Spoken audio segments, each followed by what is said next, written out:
Bonjour à tous, bienvenue sur votre chaîne du coaching intégral. Le secret du mariage réussi. Comment un couple parvient-il à tenir pendant 20, 30, 40, voire 50 ans de mariage ou plus, sans se lasser d'être en compagnie de la même personne? Comment on fait pour rester fidèle à une même personne pendant plusieurs années?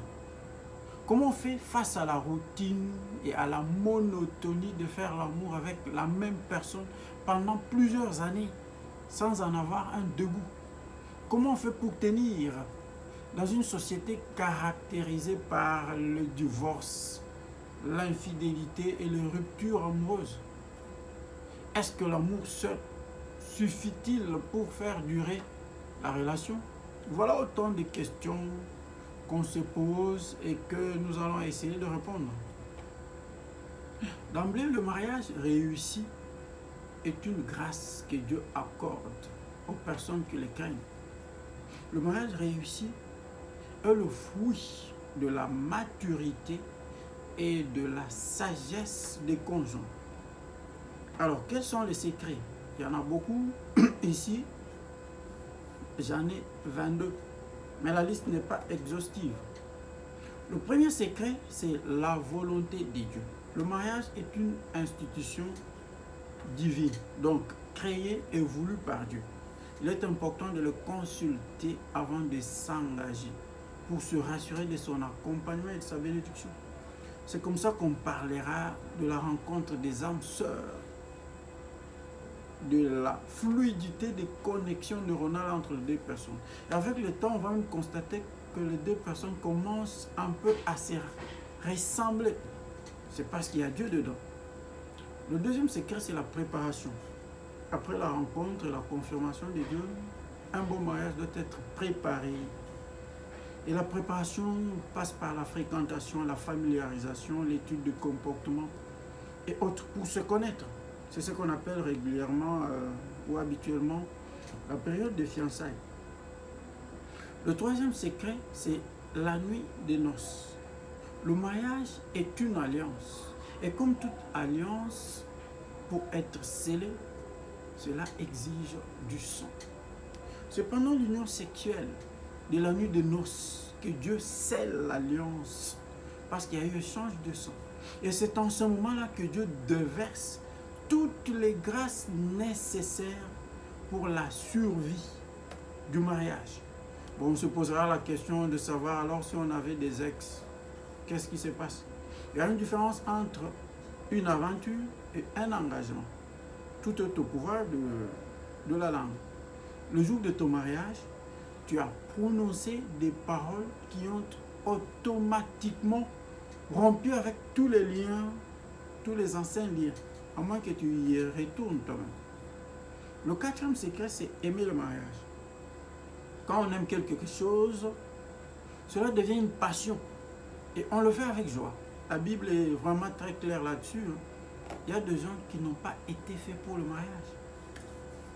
Il y a des personnes, quand tu parles avec elles, tu discutes sur le mariage, elles sont tellement sceptiques que ça ne sert à rien de forcer. Simone de Beauvoir a dit, la maternité n'est pas mon lot. Sinon, si vous forcez, ça va toujours finir par le divorce. Le cinquième secret, c'est avoir des modèles, des références ou des repères. C'est ça, normalement, l'importance des parrains. Mais malheureusement, aujourd'hui, on choisit le parrain parce qu'il a l'argent ou il occupe une bonne position sociale. Alors que ça devait être des modèles ou des repères. Alors, là, le modèle, on peut aussi se référer en regardant un couple qui a tenu à l'épreuve du temps. Comme ça, chaque fois qu'on a un problème, qu'on veut se disputer, qu'on veut même divorcer, on peut regarder et être encouragé. Et trouver le courage de continuer en regardant ces couples-là. On peut même les approcher pour demander le conseil. Le sixième secret, c'est savoir pardonner. On a posé la question à un couple qui fêtait 75 ans de mariage pour savoir ce qu'était leur secret. Écoutez la réponse.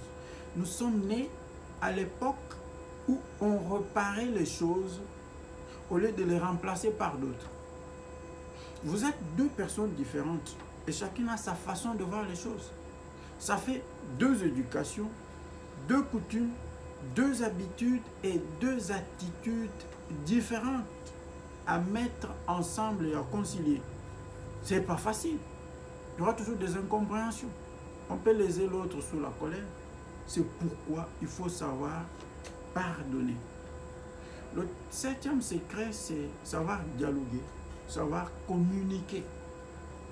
Nous sommes différents, quand bien même on soit mariés. Il ne faut pas prêter des intentions à l'autre ou supposer des choses à sa place. Oh, je le connais, il est toujours comme ça, il va réagir comme ça. Oh, je pensais que tu savais ou tu avais compris. Le manque de communication crée toujours la cacophonie dans le mariage. Il faut savoir dire clairement ce qu'on veut. Il faut savoir s'exprimer clairement. Quand tu as un problème, il faut partager avec l'autre. Il faut éviter les suppositions et les procès d'intention. L'autre n'est pas Dieu pour savoir ce que tu penses ou pour deviner ce qu'il y a dans ta tête. Et même chose pour la sexualité. Il y a des couples qui ont des problèmes parce que l'autre suppose que l'autre connaît ce qu'il veut, il connaît ce qu'il aime, il connaît ce qui l'excite. Un couple, c'est de la complicité. On arrive même à communiquer par des signes. Il suffit d'un regard et l'autre comprend directement ce que tu veux dire. Le 8e secret, c'est innover dans la sexualité. Les mêmes positions, aux mêmes endroits, aux mêmes heures. Il y en a même qui ont choisi des jours pour le faire et il y en a qui ne le font que la nuit. Faire l'amour dans ces conditions-là, ça crée la monotonie et la routine. C'est bon quand vous le faites, c'est bon le faire quand vous en avez envie. Il faut varier des positions, des heures et des endroits aussi. Il faut pimenter la sexualité avec la lingerie, le parfum et les accessoires. Il y a des femmes qui demandent jamais à leur mari quand elles ont envie.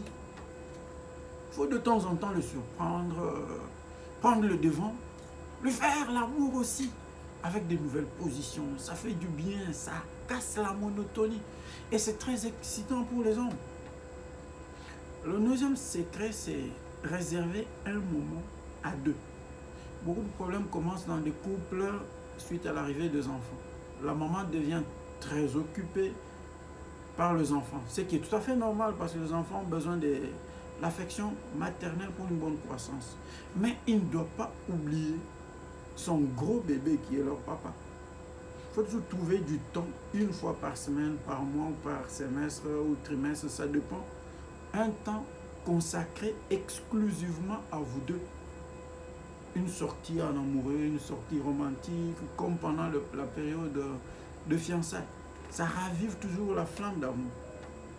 Le 10e secret, c'est éviter les mauvaises compagnies. Tu es marié, tu as des amis célibataires.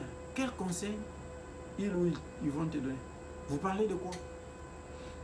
Toi, l'homme, tes amis ont des maîtresses. Ou bien toi, la femme, tes amis ont des amants. L'homme a une amie qui commence à beaucoup l'apprécier depuis qu'il s'est marié. Ou la femme a un ami qui commence à beaucoup l'apprécier depuis qu'elle s'est mariée. Vous avez des amis qui ont des compliments du genre « Ton mari a la chance de t'avoir » ou « Tu as la chance d'avoir une bonne femme ou un bon mari ». On finit par être tenté ou être influencé par ça. Le 11e secret, c'est l'amour et la soumission. Naturellement, la femme domine et l'homme a tendance à s'éparpiller.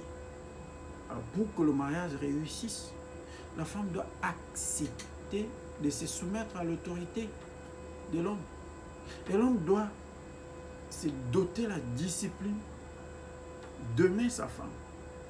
La suite dans notre prochaine vidéo. Merci à la